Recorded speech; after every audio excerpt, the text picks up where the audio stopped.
मिरजेत बामसेफतर्फे pay back to society यांच्या जाणीवेसाठी एक दिवसीय प्रशिक्षण शिबिर संपन्न। पे बॅक टू सोसायटी याच्या जाणीवेसाठी काल मिरज येथे रविवार दिनांक 2 रोजी बामसेफतर्फे एक दिवसीय प्रशिक्षण शिबिर पार पडले। या कार्यक्रमासाठी डॉक्टर दीपा श्रावस्ती या प्रशिक्षक म्हणून लाभल्या। यावेळी डॉक्टर दीपा श्रावस्ती यांनी लोकशाहीचे चारही खांबावर जातीवाद याचा प्रभाव वाढत असून ही देशाच्या दृष्टिकोनातून चिंतेची बाब आहे। यातून प्रत्येक नागरिकांची हे चारही खांब वाचवण्याची जबाबदारी आहे। त्यासाठी प्रत्येकाने आपसात सलोखा बंधुभाव जपत वैयक्तिकपेक्षा सामाजिक प्रश्नावर मिळून काम करण्याची गरज आहे। तसेच संविधानाची मूल्ये हे आपल्या महामानवांच्या विचारांचे असून ते नव्या पिढीपुढे नेले पाहिजेत असेही त्यांनी सांगितले। बामसेफचे विचार नीती संघटन कार्यकर्ता कार्यक्रमाबद्दलही त्यांनी माहिती दिली। यावेळी मराठी पत्रकार संघटनेच्या डिजिटल मीडियाच्या मिरज शहर प्रमुख पदी निवड झाल्याबद्दल सौ गीतांजली पाटील आणि डॉक्टर साबेरा तांबोळे यांचा विशेष सत्कार करण्यात आला। कार्यक्रमास doctor Vaishali Pawar, doctor Ravindra Shravasti, doctor Vinod Pawar, सामाजिक कार्यकर्ते शाहीन शेख, नौसादभाई मुल्ला, राजेंद्र लोंढे, भास्कर पाटील, रघुवीर चव्हाण, बाळासाहेब पाटील, शिवाजी जाधव, राजू जाधव यांच्यासह मोठ्या संख्येने महिला कार्यकर्त्या उपस्थित होते। बामसेफ या संघटनेमध्ये कार्यरत आहेत।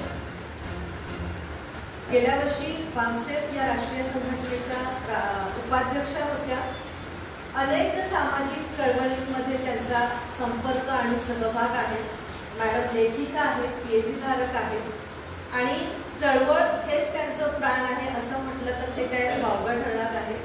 मी डॉक्टर दीपा श्रावस्ती मॅडम यांना विनंती करते की आपण धन्यवाद।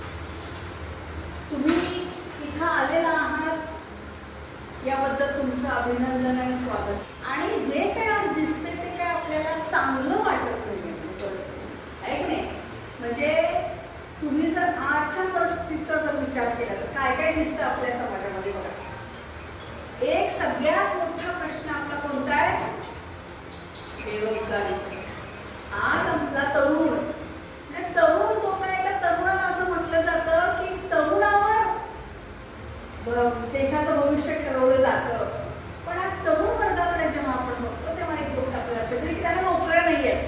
ते म्हणण्यासारखं परिस्थिती कशी निर्माण गेलेली आहे, कारण जे काय सरकारी शाळा आहेत, म्युनिसिपल शाळा आहेत त्या बंद होण्याच्या मार्गावर आहेत। तिथं ज्या सुविधा दिल्या जायला पाहिजे त्या न दिल्यामुळं त्यांची अवस्था गंभीर झाल्यामुळं लोकांचा कल हा प्रायव्हेट शाळेचा म्हणजे महत्वाचा बेरोजगारीचा प्रश्न आहे।